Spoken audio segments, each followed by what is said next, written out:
Казвам се Марин Маринов и съм председател на Окръжния съд в град Варна, една от най-големите съдебни институции в България. С колегите ми от съда и съдилищата от град Варна решихме да дадем шанс споровете между страните да бъдат разрешавани чрез медиация.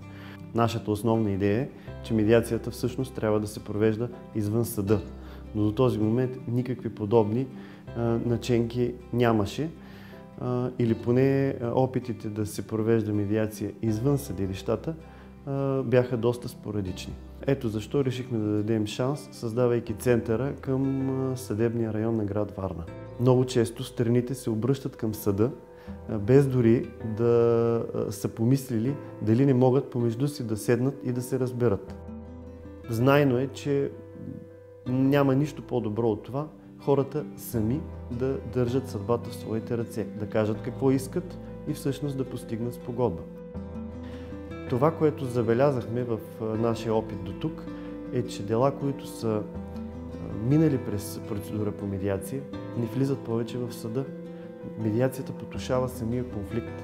Много често, когато приключи едно дело, съдебно дело, това не води до потушаване на спора, защото спора остава. Неизмерими са времето, в което протича един съдебен процес и процедурата по медиация. Най-успешни са процедурите по медиация, там където има сериозно личен елемент в делата. В семейните дела, в решаването на родителските права, нерядко в имотните спорове, в облигационните правоотношения между страните. Медиацията има широко приложение. Много зависи от волята и културата на хората, които спорят. Това е един много по-бърз способ и това създава нова култура в страните да комуникират помежду си и да се опитват да преодоляват различията помежду си по един цивилизован начин.